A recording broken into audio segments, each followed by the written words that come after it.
Hey everybody, today we are continuing our look at Romeo and Juliet. I'll bring this up for you here. So we are looking at Act 2, Scene 2 specifically, and we are going to be looking at denotative, connotative, and figurative meanings of the word name in Romeo and Juliet.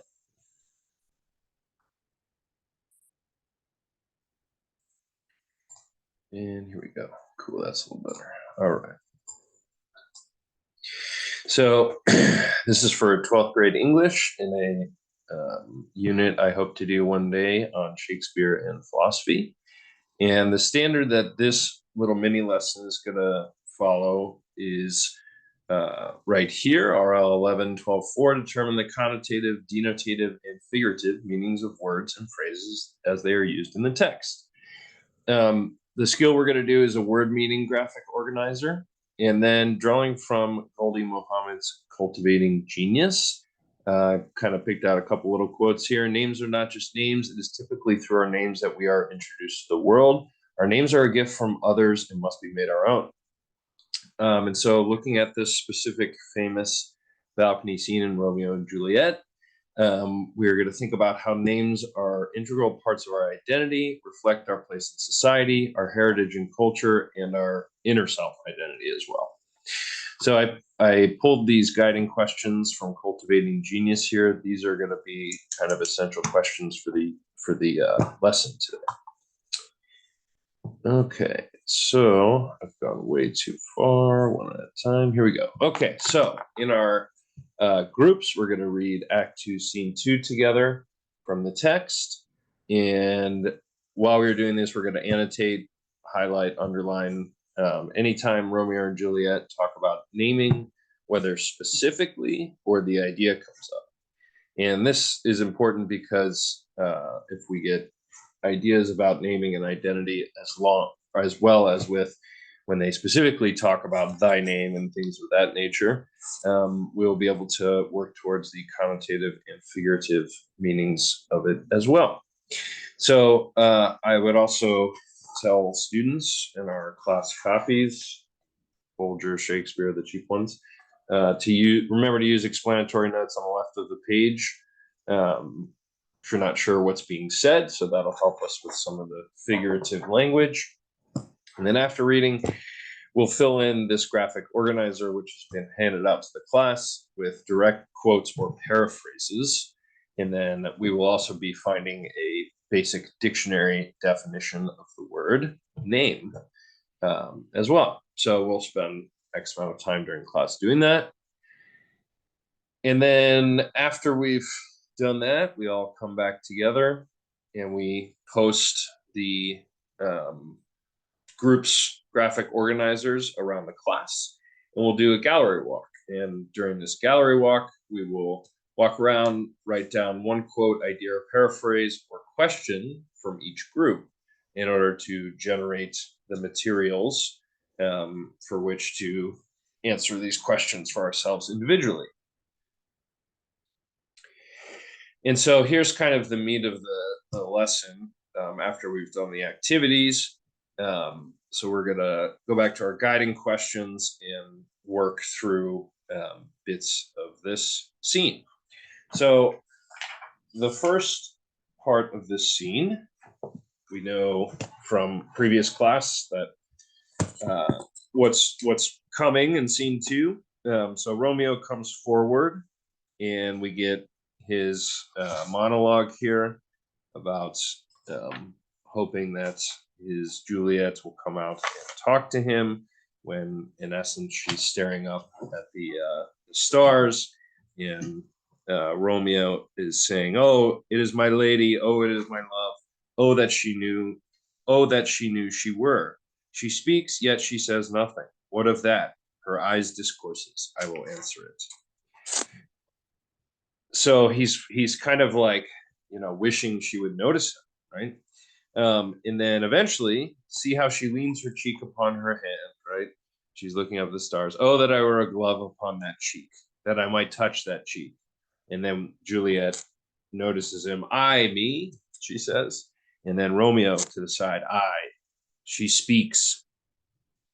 And so here we have a moment where, as we've talked about previously in this unit, we have individuals, characters who are talking to themselves, right? They're monologuing, they're having their moments when, you know, they're speaking to the audience maybe.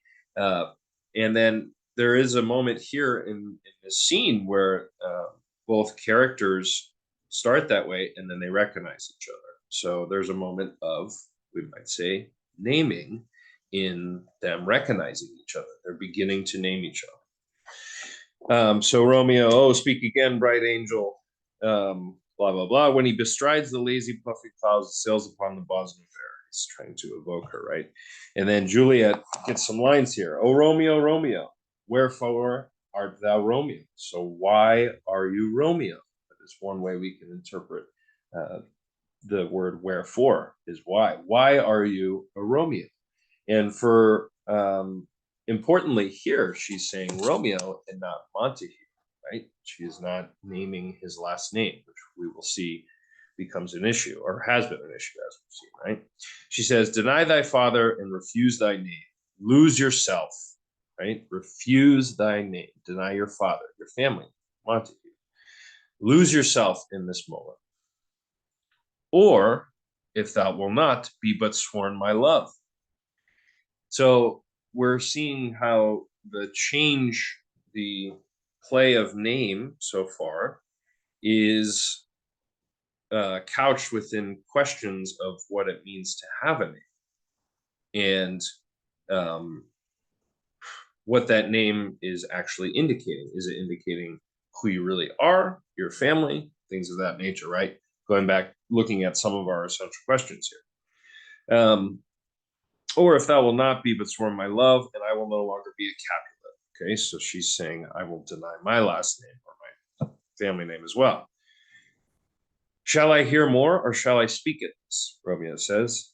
Juliet replies, 'tis but thy name that is my enemy. Thou art thyself not a Montague. This is a very important line here. Thou art thyself, though not a Montague. So there's a distinction being made between the name, the family name Montague and Capulet to some extent, and identity, essential identity. What's a Montague? She continues. It is nor hand, nor foot, nor arm, nor face. Oh, be some other name. It is not who you are. It's not your being. Another name belonging to a man. And then we have our famous line here. What's in a name? That's that which we should call a rose by any other word shall smell as sweet. In other words, it's not the actual word rose that makes it smell sweet, but the action of the flower, right? The action, what it's doing. It's smelling sweet. That's what makes it a rose, as far as we know what a rose is and how it smells. She continues. So Romeo would, were he not Romeo called, retain that dear perfection which he owes without that title. Romeo, doff thy name, throw off thy name, and for thy name, which is no part of thee, take all myself. Romeo replies, I take thee at thy word. The word that the words she is using are important here, right? Call me but love, and I will be new baptized. Henceforth, I never will be Romeo. Interesting. She replies, what man art thou that thus be screened in night, hidden in night, so stumblest on my counsel? By a name. Romeo replies, I know not how to tell thee who I am. My name, dear saint, is hateful to myself because it is an enemy to thee. So the change, we're seeing how name is being defined change, right? At first, it's at the beginning of the scene, it's Juliet is a Capulet, Romeo is a Montague, these are part of who they are. But Romeo here is saying that his name, his last name, Montague, is hateful to him because it is an enemy to Juliet. So we're continuing to see this idea of others and who they want or how they name us influencing us, right? So this goes to one of our questions here. To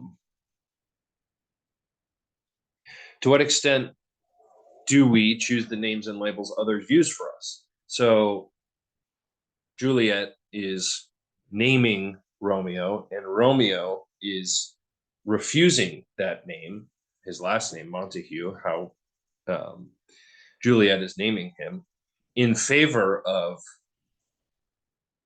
changing that to be like, I will change my name based on what Juliet wants from him. Okay, so I have given the Merriam-Webster dictionary definition, and we will go through the rest of this chapter, the rest of the scene in class here.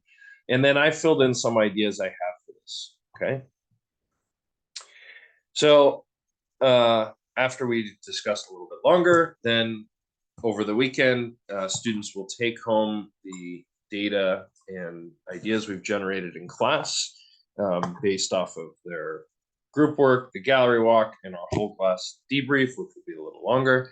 And then they will answer the guiding questions from the Gholdy Muhammad chapter, which are right here, based on this information. And they can work with their table mates over the weekend, perhaps.